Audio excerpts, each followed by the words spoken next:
Hello, beautiful souls. Welcome back to the Angels and Awakening podcast. I'm your host and author, Julie Jancius.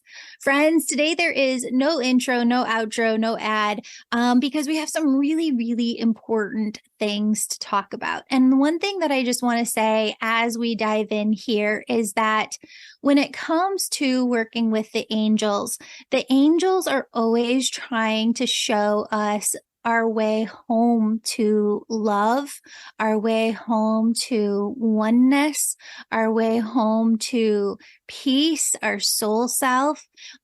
Because who you are as a soul is love. And so we're going to talk about some hard topics today, kind of the state of the world. But no matter where we go today, the angels say you have a role. I know that a lot of us can feel like we don't have any power and that we're powerless, but the angels have this vision that they want to show you today. And so we're going to get to that and show you what that is so that you see what your role is and so that you see how that you're part of this collective. As we're talking, this came about because Jessie Kanzer is an author that we've had on the show before. She has a new book. She's become my friend. So there's people who come on the show and they're wonderful, but I never hear from them again. And then there's people that I keep in touch with all the time. And Jessie is one of them. I feel like she's a soul sister. She has a new book called Unlocking Your Inner Zelensky, lessons we can all learn from an unexpected leader. I'm so excited to have you on the show today. Jessie, thank you so much for being here. Julie, thank you so much for having me. And as you said, we've become more than just host and interviewee now. So it's really lovely to chat with you again. Again. Yes. So we've watched this unfold within the world over, has it been almost 2 years now? Yeah, sadly, at the end of February, it's going to be 2 years. Yeah. Everything happening over in Ukraine. And you have a very unique perspective because you have family members who were in the Holocaust. You have a different perspective. And so you want to talk a little bit about that first and what inspired you to write the book. Absolutely. And real quick, to just jump back to the message from the angels, I think it's so interesting that one of the main takeaways and the points that I talk about in Unlocking Your Inner Zelensky is the quote that Zelensky says a lot of times. This particular one is from when he received his Time Person of the Year award. He said, every one of us is the leader of our time. Every one of us. And he often said, I'm not a politician, just an ordinary person, a simple person who has come to break down the system. And so look, my background is very similar to Volodymyr Zelenksyy. He was a Jewish Soviet kid. I was a Jewish Soviet kid. Most people of our background were brought up without religion. Soviet Union was a very hard place to really practice any sort of faith at all. That was not the way of the land, literally. And there were rules and you had to stick to the rules. And so for me, my family escaped. We sought asylum in America. We immigrated through various other countries until we finally got here. We ended up settling in Brooklyn. I live not in Brooklyn now, but just outside of the city. And so, I have a really lovely life now. Now, Volodymyr Zelenksyy is someone who remained in what was then Soviet Union and became free Ukraine. And I think that was a sort of immigration as well for people who had to find ways to, first of all, become free. What did that mean? And then how to cut the ties more so with their imperialist nation that was their neighbor. And so his story was why he's an unexpected leader is because he was just like a kid like me, finding his way. He became a comedian and an entertainer, an actor, as was I. And so we happened to cross paths once. In 2009, there was a movie being filmed in New York. Part of it was being filmed in New York. It was a Russian language movie called No Love in the City. The main stars, there were 3 main stars. It was Vladimir Zelensky was one of them. And he was flown in with the other stars. It was just his first feature film. I got a small part in it because I was a Russian speaker, struggling actress, waitress at the time. And, so our paths crossed. 10 years later, he was president. I had left my acting hat behind. I was a stay-at-home mom. And I've been following his story ever since because I realized this is a special kind of person, a person who really believes in himself and then gets to those places. But what he's explained to all of us, why I'm here today sharing this message, he's explained actually, no, he's an ordinary person and we all have extraordinary capabilities and powers if we let those limits that are set on us from all over the place, if we let those limits fall away. 100%. And I think it's really easy right now to look at the world. When we set up this interview, Jessie, it was only the conflict in Ukraine, and we didn't know what was going to come in Israel. And I'm really struggling, like within my heart right now. When I film these podcasts or record these podcasts, they're not always in order because a lot of times I'll record things 6 months out. And so in a couple episodes that the listeners will hear in the future, I started having panic attacks the day before Israel was bombed. And a lot of energy healers can relate to this. Sometimes, not all the time, but sometimes you feel what's happening within the collective, within your physical body.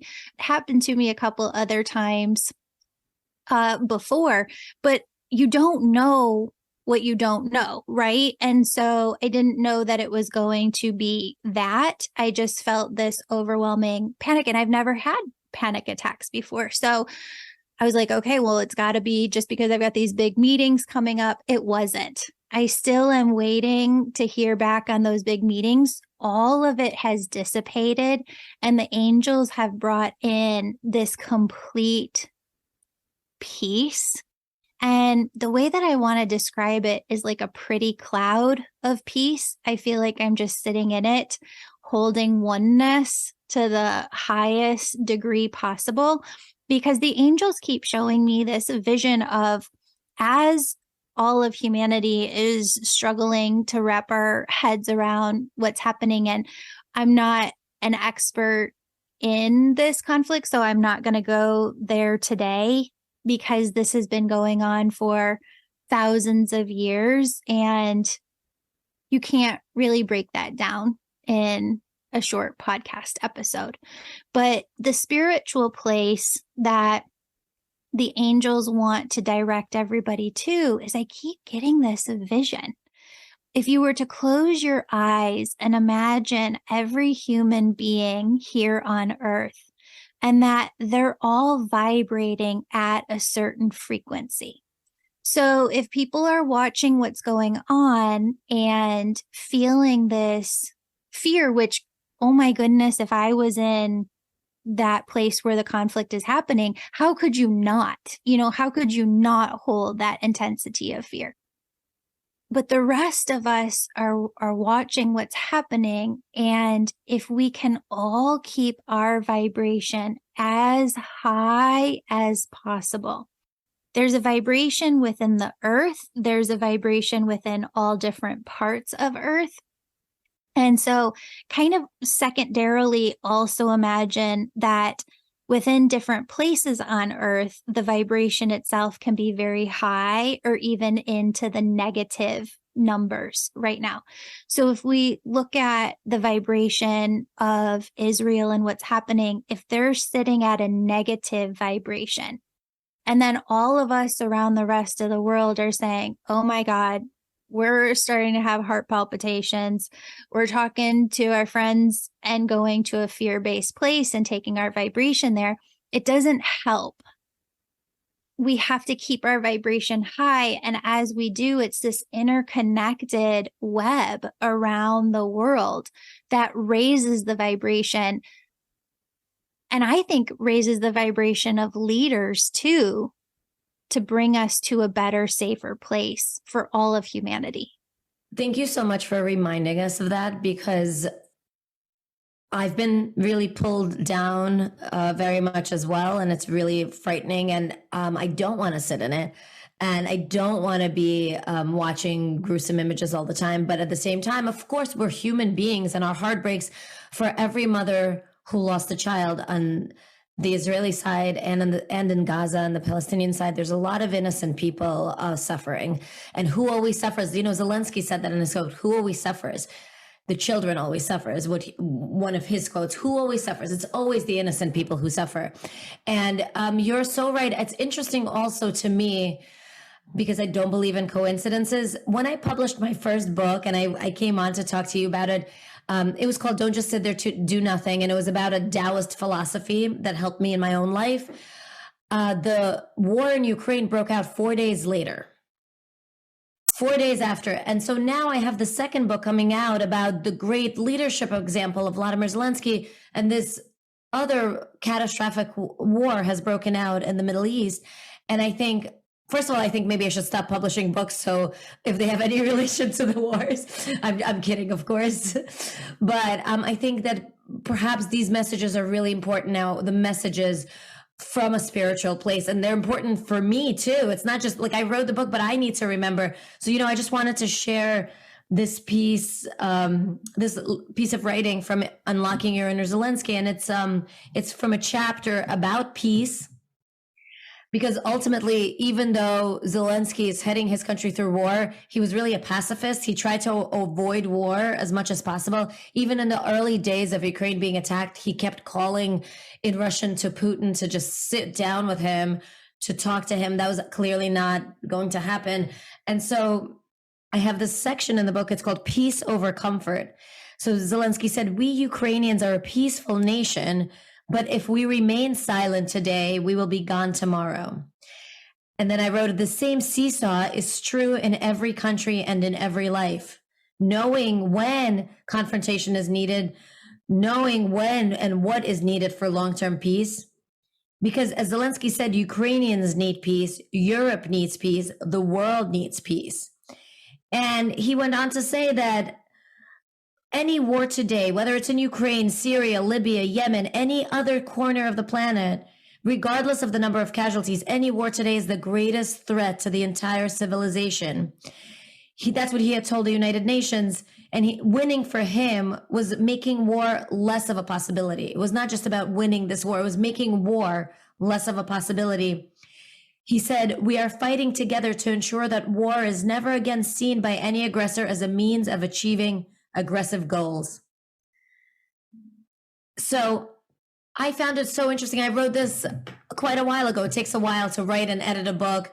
But today, as we're watching another war unfold, I keep rereading that section, and I keep understanding something has to really change in the collective, to the point where violence is not what's looked at as the means to resolving conflict. And so you're right that if we can't keep our vibration, you and the angels are right to remind us that if we can't find a way to keep our vibration at a higher level, and if we can't find more leaders like Volodymyr Zelenksyy who have a very strong inner moral compass, we need leaders like that. And so I'm really actually proud to talk about this book now, because we not only need more leaders like that, we need to become more like that ourselves. That's the only way to lift us above what we've been dealing with for thousands of years.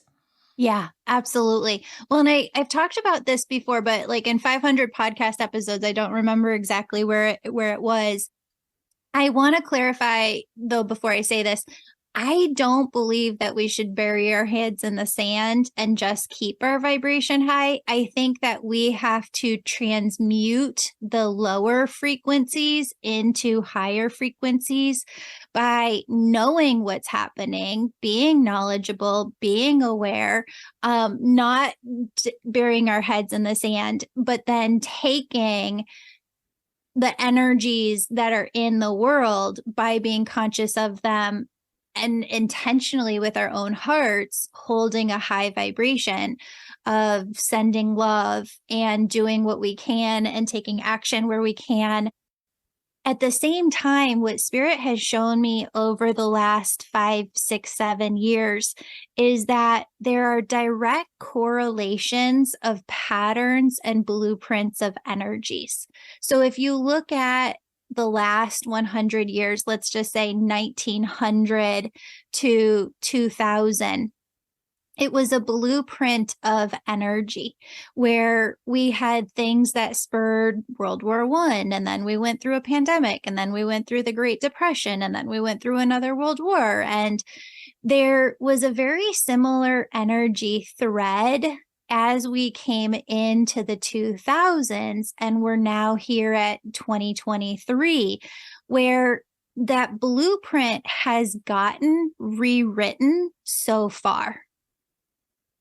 The not getting into, because I believe that there were major conflicts that could have led us into, over just like the past 5 years, into bigger conflicts, and we haven't gone there. We transformed that blueprint, transformed the blueprint through COVID versus the old pandemic. I think that there's going to be probably some energy with a financial situation as we come through, what we went through with the Great Depression, but it's not going to be anywhere near what that was. We're going to completely redo a new blueprint. And what Spirit says is the blueprint that our generation is creating now through the vibration and the consciousness that we're holding brings the next blueprint beyond us into an even higher vibration and consciousness. So the blueprint that's being created by, what do you call that? Like getting rid of old patterns from the past 100 years is actually going to aid the generations ahead of us so much more. And that's what conscious wise, thought wise, the angels want us to be holding within our mind, is that we're not going to those bad places. Those things that happened 100 years ago that were detrimental and horrible for this entire world, we're not going there again. As this human collective, we're going to come together as a collective consciousness, a collective vibration, and not allow this world to go through to the same place. So I think having this book on today is so important, because what Zelenskyy does say, to your point, is we're all just the person next door, and we all have a collective role that we're playing here. And it's time for everybody to step into what that means for them, because for every single person, it's different. But Spirit's calling you in some way to contribute. As you said, we all have our own Dharma, right? That's something. Well, as this war, by the way, as I was writing Unlocking Your Inner Zelensky, and as a spiritual person, I'm a spiritual writer. I could have never written about war and been okay. But however, that wasn't possible because, as you said, we're living through this kind of repetition, but hopefully improvement of what we've already seen. We're living through war. So war is, heroes are there to be written about. And so I really was struggling at first to how do you write spiritual material through the paradigm of war? And, so I ended up rereading the Bhagavad Gita. The Bhagavad Gita, or the Gita as we call it for short because it's hard to pronounce, is one of the, seminal works of Hinduism. I joke often, I was born Jewish. I call myself a Hindu or a Buju. I love Eastern teachings. I love Taoism and the Taoist teachings. So I was rereading the Bhagavad Gita, this very important Hindu script, and the whole scripture of the Gita takes place in war. And Krishna, the god, the deity in this work, talks to Arunya, prince who does not want to fight a war and yet has to fight a war. And this story, this paradigm, is very relatable to all of us because we often have to fight wars within ourselves. If not in our own lives, then within ourselves. We often have battles going on, and figuring our way through them is vital. And so I wrote Unlocking Your Inner Zelensky, realizing like I want people to understand this is not a biography of a war leader. This is the story of a person who's been able to turn everything life has thrown at him into something useful. And if we can all do that, or the more of us that can do that, the more of us can change, imaginal cells that are formed when there's a cocoon before it turns into a butterfly. Those imaginal cells are extremely important. They are what create the future, aka butterfly. And I think right now, as Spirit has been telling you, I think right now we're in a time that is a dire time, but it's also a time when we are creating this imaginal cells for the future. And so we need to reach for great examples anywhere we can find them. So for me right now, it is Volodymyr Zelenksyy as well as historical teachings. But, I want to just really quickly say, so he was this comedian actor. We know that he was this comedian actor. He was not a politician. He wasn't going to be a politician.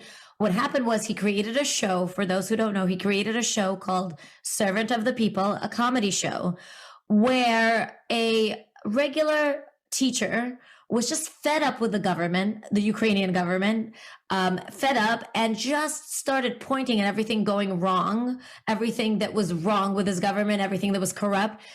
His students taped him, put him on social media. He just got huge and became president. But all the ideas were Zelensky's ideas. And so then people really wanted him to run, and he ran and won by a landslide, because it's not that there were no problems within Ukraine. He came in because he wanted to show a different way of being. And then the war happened. And I guess in hindsight, thank God he had come in to be the leader when the war happened. But he had said, he's actually, he's like us. He's a person, he said, when he was creating Servant of the People, he said his objective, the objective of the company he had formed with his friends, was to make the world a better place, a kinder and more joyful place, with the help of the tools of humor and creativity. Those were his goals pre-presidency, pre-wartime. It's huge. It's huge. And I do believe that every single person has this capability. And being a history major, one of the things that really stuck out to me in college, and a poli-sci minor, was just how much children would be aware of what was happening within the world. And these ideas would be shaped within their minds and within their consciousness. And then you'd see who they'd become. And a lot of times, back in the 20th century, we're in the 21st century now, right? 1900 to 2000, a lot of what you saw was there was being so much hatred spewed and just so much negative energy spewed that the children really hung on to that and grew into that hatred and created more of it. And I think that our generation right now, being where we're at as parents and some of us grandparents as we're listening to this, one of the things that I'm most keenly aware that the angels keep showing me is that how we're speaking, how we're talking about this, our children are listening, and they're going to be listening. And it's either going to create more positivity, and this is for the next generation. So as they grow up over the next 30, 40 years, we're going to see this play out of everything that's happening around the world. How can we direct this younger generation to have more hope and more faith and the courage to step up and make a difference in a positive way, to bring more joy to this world and love, instead of the hatred that just kind of boils over and spews out in all direction, and fear? You're absolutely right, by the way, about the fear. Another chapter in the book is, I was going to say fear versus love, but it's a little better worded than that. It's funny. I got to go back to my own writing. It's from fear to love, moving from fear to love, right? So this idea of, look, most of the terrible things that happen do happen out of fear. You know, as much as, for example, in the case of Ukraine, we want to vilify, of course, Russia in this case, but it's something I write about as well. It's important to remember there are also, people are not their government. It's something we're talking about now in the Middle East too. People are not the terrorists that are acting, quote unquote, on their behalf. People are not the government that is acting on their behalf. People are just regular people. And so when governments act out of a place of fear or hatred, it's important to remember all the people behind that. And if enough people can raise, like you said, raise their vibration, raise their consciousness above the fear, it won't be probably our generation that changes it completely, but our children can. And another thing I realized, children, I think, more children are born sensitive / empathic / spiritually open. I see that myself. I have 2 girls. I got to say, my younger girl, she doesn't realize this yet, but she is so in tune with the events of the world. This happens to her every time. This last week, she's not been sleeping at all. Now, I make a point. I don't sit around talking about war nonstop. It does come in. My dad was born in Ukraine. We have a lot of family in Israel. So it does come up, but I make a point to not make that the center of my household for them. They're still young. And yet she feels the same thing that you felt. And she's just been like, her sleep has been just ridiculously terrible. She wakes up in the middle of the night, and she's always been, since she was a baby, super in tune to energy. And the more I read about it, the more I realize there's way more children coming in already there than where we have had to get ourselves to. 100%. It's interesting. Without saying too much, this thing happened this year over here at our household, and we couldn't tell if this video was like meanly intentedly made. And my kiddo came up to me and she goes, Mom, don't jump to conclusions. She goes, we don't know what their intentions were when this was posted. We need more information. And so she said, don't go there. And I was like, oh my God, I have raised the most amazing little kiddo in the entire world. But I don't even know if I can take credit for that. I think that's just where this generation steps in with their vibration. They're a little bit, I don't want to say better than us. They're a little bit more aware. I would say the same thing, with my older girl, the same thing. I said something to her because I get angry on her behalf because we're moms and you know that. And I'm like, don't, if they're not including you, forget them. Like, just do your thing, like the way I get like that. Yeah.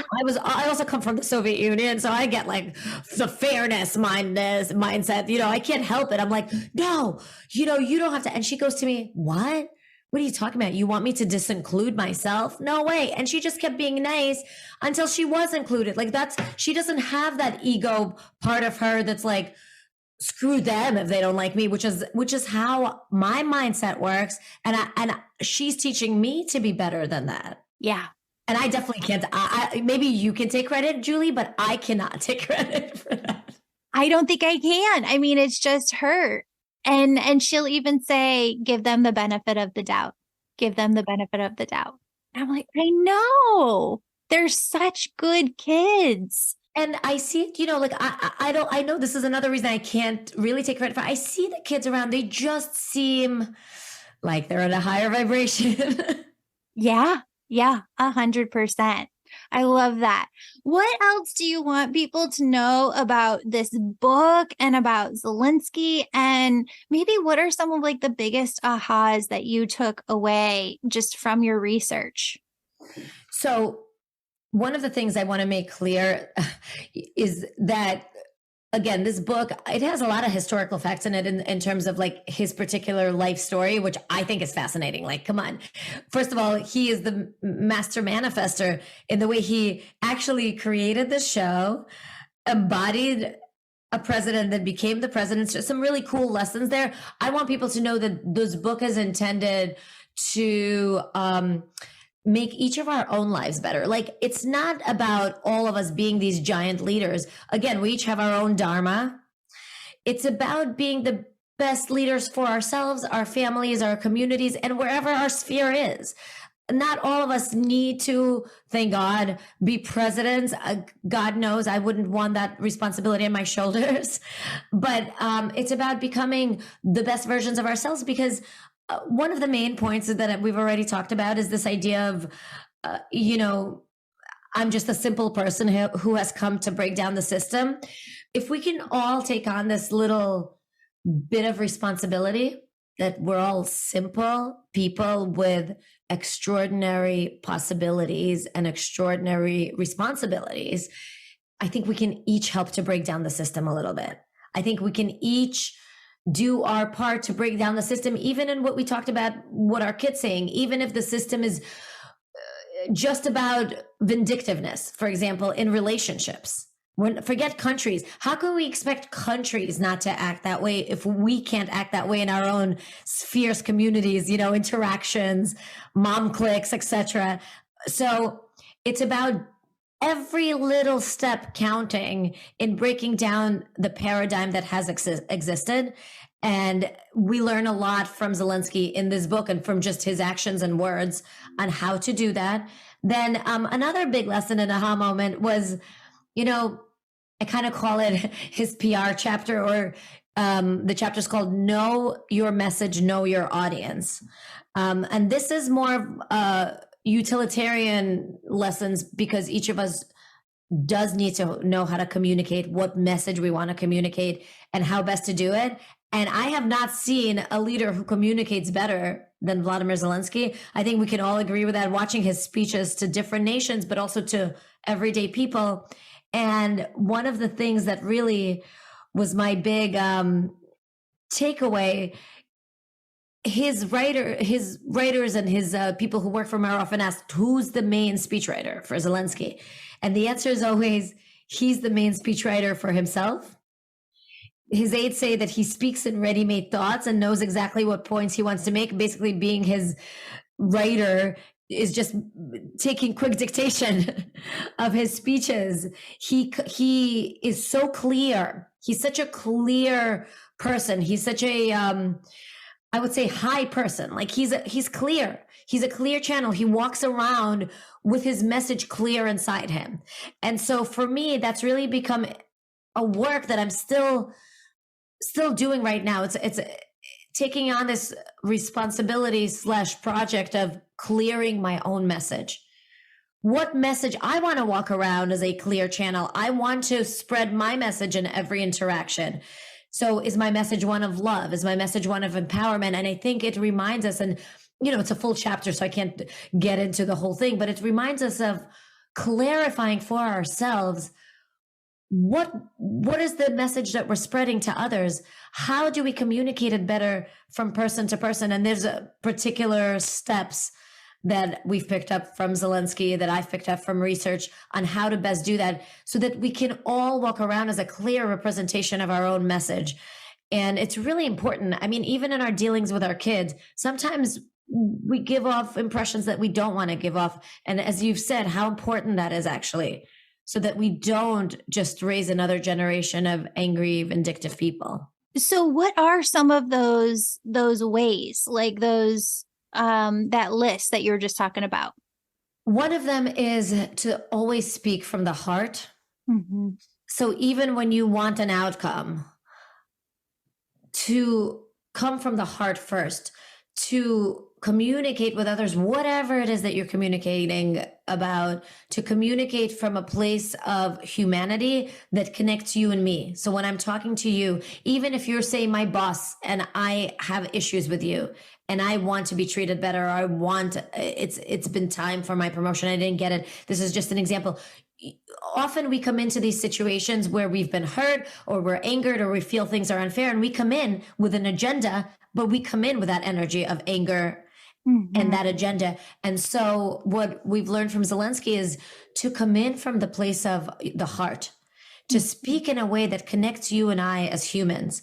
What can I say in my speech to you, in my conversation to you, that reminds you that I am just like you, that we're just the same? He has a very good way of doing that, whether he's speaking to the US Congress or to the government in Britain, or he's been communicating a lot recently to African countries. He's able to bring in the similarities, the commonalities between our people and your people. And so if we're able to first check in with our heart space and come in from what makes us alike, even when have a contentious situation, that's great. And then another thing that he does so well, just as a communicator, is he comes in with a primary goal, but knowing often that goal may not be met. He has secondary goals. He has tertiary goals. He has ways. If you're asking for help, you need to have ways that somebody can help you, even if it's not the exact way you would like. You need to have secondary ways. And it's really important to not just be defeatist, but to have other ways to come at the situation. If it's not your first goal, then maybe there's a second goal we can achieve together. And then another thing he does really well is to always stay humble and stay grateful, which to me are one and the same: humility and gratitude. So he does it with his own people because he's always, always thanking. He says, when people ask him in interviews, "You've been so great, you've been so wonderful for so long, how can you do it?" And he always plays down his own role. He says, I can't be worse than my own people. My people have been so great, and he always thanks the nurses, the doctors, the teachers, the sanitation workers. Like, he makes sure to spread the graciousness, right? To spread the gratitude to everyone who takes part in it. And when he's asking for things from other governments for help, not to forget Ukraine, to help Ukraine, he's always saying, first of all, I want to thank all those who have stood with us. I'm grateful for that. And so that reminds us to always start on that, to start on this communication on a footing of gratitude and humility. It's kind of bringing something up within me where I've been walking through this over the last couple of years and trying to understand it, where men and women communicate very differently with one another than we do with one another. And I've noticed that with women, we almost have to process a couple of times in conversations with one another before we can, through those conversations, walk ourselves to a different vibrational frequency. Because when you do stay in the know and you do look at what happened, it's horrifying, and that immediate vibration that you go to within yourself is, how could anybody do this? I just don't understand. I just don't get it. But on the other hand, we've seen it throughout our lifetimes where things happen, and we've watched generations blame an entire group of people. And I don't feel like that's happening this time around, and it's giving me a lot of hope. Like, we're compartmentalizing and we're realizing terrorist groups are much different from an entire group of people. And we're seeing people for their own humanity, in that my heart just hurts for every single human being who's suffering, who's just needlessly suffering in this tragedy. Absolutely. And again, it's very easy to go to that place of fear. And it's important. I mean, thank you for giving us that reminder early on. I learn a lot of this. I also am a big Ram Dass fan. He often, I think most people know of him, have heard of him, but he was a great teacher of Eastern philosophy as well, Hinduism. And he often talked about being able to hold both realities at the same time. So that is the paradox that is so talked about in the Tao Te Ching, which is a philosophy I follow, and that we talked about the first time I was on your show. It's this paradox of yes, and of being able to hold the pain that we see, being able to leave space for that pain, not negating it, like you said, not pretending it doesn't exist, but being able to hold that pain and still allowing for joy and allowing for growth and allowing for possibility. And doing that without having your heart harden. Mm-hmm. That is the only way we will grow, not just as human beings, but as a society, as societies, as a world. That's our hope. That's our only hope, honestly, if we're able to do both. And what I've realized, Volodymyr Zelenksyy, another thing that, I write about in the book, he's different. He was criticized very much in the beginning, a lot by the Russian media, particularly. He didn't fit their very macho paradigm. They have a very macho paradigm. It only hurts, again, another government that only hurts its own people with these kind of paradigms, where he was criticized for being weak. He's weak. What kind of leader is he? And he has often, while seeing atrocities, let his eyes tear up, let himself show his emotion. And he said in many interviews, the worst thing in the world is to become used to war. I can't let myself harden to this. Of course I want people to see my emotion, because they said, are you okay with allowing people to see your weakness? He said, I don't think it's weakness. It's humanity. And it's so important to remain human. He talked a lot about that as well, to remain human in the face of unbelievable tragedy. So what I'm kind of getting, and I feel like the angels are steering us towards this place, is that you can't hide your head in the sand and not know. You have to know what's happening, feel the emotions that come with it, show that vulnerability, have the conversations that you need to have in order to work your vibration through it, not go underneath it, around it, avoid it, but come back to a vibration where, to your point before, like, we can take anything that's happened and step up with the extraordinary talents and skills within us to help wherever we can. Yes, absolutely. And you know what? I didn't want to leave this one bit out. This is for all of us. What else he was really good at is not listening to critics. Now, that's different than not caring about people. He very much cared. He had a very servant leadership style. When he first was elected, he didn't really have this very strong agenda, because he said, I will always take heed of what the people want, of my people. If my people elected me, he would collect opinions from people and see what was most needed and work on that. Very different type of leadership, by the way, than most leaders we see. And so it's not about not taking the opinions of those that you're serving, but it is about blocking out criticism. So he was really good at blocking out all of the external critics that were like, he has no experience. He's a comic. Why should he be doing this? Before that, even when he was becoming a performer, it's a hard path. His own parents didn't want him to be a performer.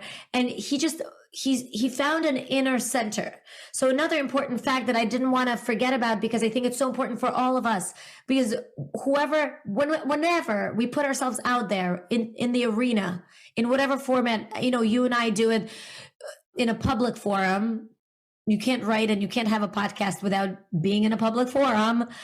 But whatever way you stick your neck out with your truth, there will be critics. There are always critics. It's important to connect yourself to your center and your truth and speak it regardless of the critics. Because if we let the critics stop us, we won't get anywhere. There's always going to be critics. Well, I think it goes beyond that. What I've recognized is that people have their own agenda. And oftentimes where people are critical is what their criticalness is trying to say. Whether you're a boss at work or you have a podcast or whatever it might be, I view it as they're saying, this isn't what I want from you. I want you to go in this direction. And yes, you have to take into account, like what other people want and which direction they want to go. But at the end of the day, in order to lead, you have to be that open channel that you were talking about before and say, okay, I'm taking everything into account, but I can't please everybody. You're never, ever, ever going to please everybody. So we're going to go in this direction, and I'm doing the best that I can. And this is the way Spirit's leading me. So this is how we're going to go. And at the end of the day, you just have to let it be. Yeah. Thanks for pointing that out. It's not right. It's not just about them criticizing you. It's about themselves. That's a good point. A lot of times, and I've noticed this too, and this for any creative person, people criticize because they need to prove their own view of the world, of reality, of what's possible and not possible, right to themselves. So it's about their own paradigm. They're continuing to be in their own paradigm. And if you don't fit in their paradigm, you will get criticized, but that's okay. Yeah. Yeah. Well, and it's also too, you don't know what you don't know. So actually, one of my biggest regrets that I have, and I wouldn't say that I'm a person with a lot of regrets because I've always just followed my heart. And I know that my consciousness has to unfold only at the pace that it can. Like often we want our consciousness to unfold much faster. But I've noticed that on this podcast where when I was first starting out or the first couple of years, if I didn't understand the process of being a book author, I criticized certain things in certain ways, or I didn't understand how those who were 10 steps ahead of me, why they were doing the things that they did. I've been critical of other people. And it's so funny because as you step into those different paths and you realize, oh, I didn't realize how much work it was going to be to step into these shoes or to do this next project or to do this thing. And once you're actually doing the work, you realize, oh, that person that I criticized, they were actually doing it right. I just didn't have all of the knowledge or the background information, or I wasn't doing it myself. But once you get to that point, you're like, that is the best way. But what huge growth. First of all, again, something else. See, everything's smart we talk about is in the book. No, I'm kidding. But like another thing in Unlocking Your Inner Zelensky that I write about is him saying that we make mistakes because we're human. We all make mistakes. What happens when things turn evil is the way he put it, is when we are not willing to face our mistakes. When we double down, when we don't face or admit our mistakes. So of course we all make mistakes on the smaller scale as human beings. Of course we all make mistakes. When we're able to admit them, that's when we grow and learn. When we're not able to admit them, we'll have problems. Yeah. 100%. It's interesting. I was scrolling on social yesterday and there was this reel of a gentleman who I thought was just very, very brave and courageous to put this out there. But he said, when I was in my marriage before my first marriage, he goes, I knew what my wife's triggers were. He said, I knew her upbringing. I knew where she had pain. And he said, there were times where I was just so mad. I intentionally pushed on her triggers and triggered her, knowing that I would cause her pain. And I thought, the exact same thing. Oh my goodness, if we could all just admit where we've been wrong and where we've done things that we regret now, like looking back.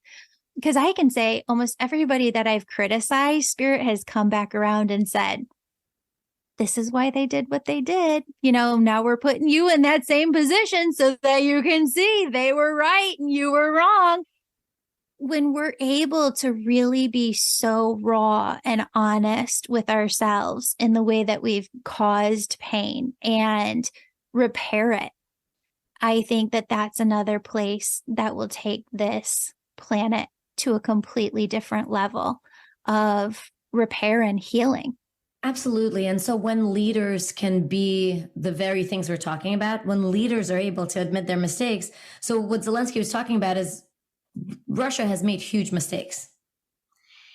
If they had a leader instead of someone in a very, very old paradigm, like their President Putin, this old autocratic paradigm that really doesn't belong in this century anymore is the truth. We are evolving past it. It will be a different story because countries are just collectives of people. Of course, they make mistakes.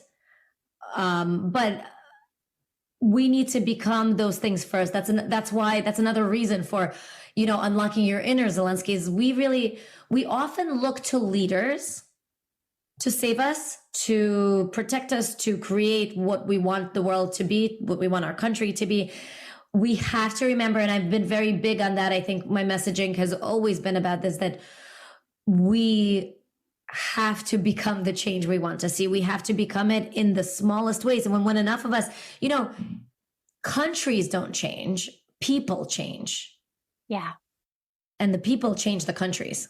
Yeah, 100%. And I think that ties this all together today, where we are able to go, we're able to hold our vibration, we're able to process, we're able to repair where we can, we're able to use our consciousness and our vibration to speak truth and love into this world, and to teach the next generation how to do so as well. And I'm just so excited for your new book. Thank you so much, Jessie, for coming on the show. Your next book, Unlocking Your Inner Zelensky, will be out by the time that this show airs, October 21st. It's coming out the 24th, but also it's available everywhere for pre-order as well. I mean, by the time this airs, it'll be fully out there, but it's everywhere books are sold. And I just got to mention that it's also available in audio as an audiobook. Narrated by a really talented voice actress who happens to be of Ukrainian heritage as well. And if I can really quickly, because I think you and your listeners would love the synchronicity of this. So this this American actress of Ukrainian heritage voiced the book and then contacted me after to tell me how much she loved the message of the book. But she also wanted to tell me that her now husband was then a cinematographer on the very set where I crossed paths with Zelensky. Wow, what an angel story, bringing that full circle. I love that. Jessie, tell everybody where they can find you and your work. I'm at JessieKanzer.com. That's JessieKanzer.com, at Jessie Kanzer on Instagram. And then my books are available wherever books are sold, your indie bookstore, Amazon, et cetera, et cetera. And if you go to JessieKanzer.com, you'll see all the links there. Fantastic. All my love, Jessie. Thank you so much for all that you do for the world. Thank you for having me and for helping us remember to get back to that high vibration, even when we see all the bad stuff that's going on right now. Oh, absolutely. And the angels are with you, friends. They want you to know one more thing, one more message. When you have those hard days where you're like, Julie, I just cannot hold that high vibration. I can't hold my thoughts high. Imagine yourself encircled with angels, just all surrounding you, and ask them to be your vibration holders for that day, and ask them to hold your thoughts high for that day. And they will absolutely do that work for you. Everybody, if you join me for a quick moment, I just want to lead us in a quick prayer to bring in the angels and just divine guidance within this world. So if you would close your eyes with me, take a deep breath.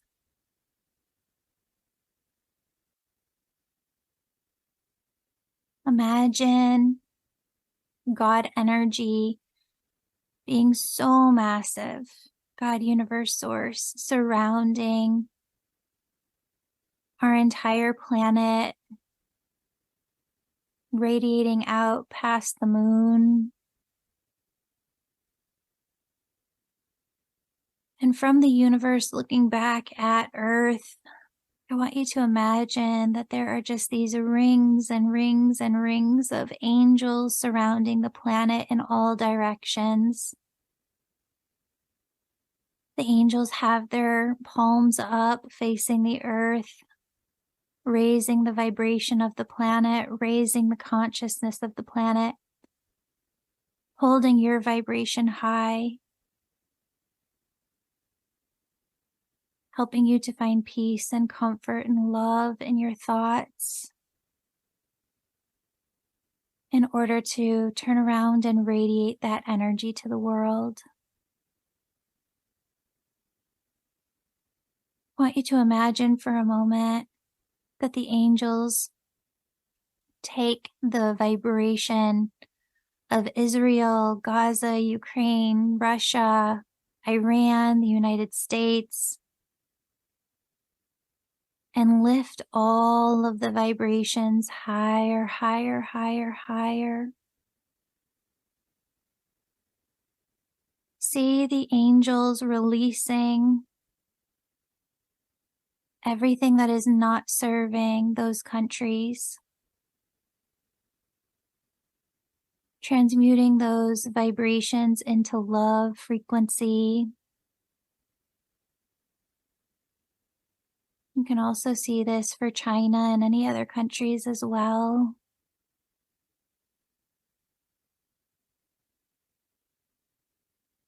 But just to really, really see the angels lifting the vibration of all countries here on earth. See the angels activating within the heart of every human being the oneness of all that is, their energy, that is their soul, God, universe, source, frequency. See the angels activating that in each person. Allowing each person on earth to get in tune with their own soul's frequency, oneness, energy, and radiate it out.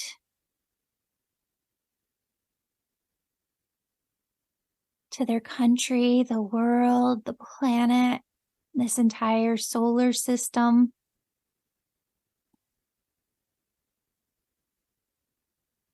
And just see this vibration of love enveloping, encompassing every ounce of this world.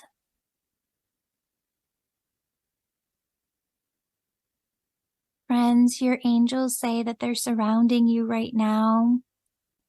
They're ready to hold that vibration of love for you, that vibration of oneness.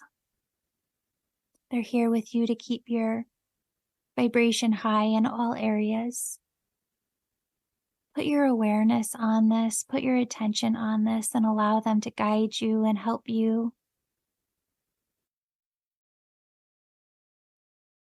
Friends, I love you so much. Thank you so much, Jessie, for being on the show. Everybody have a great, blessed day.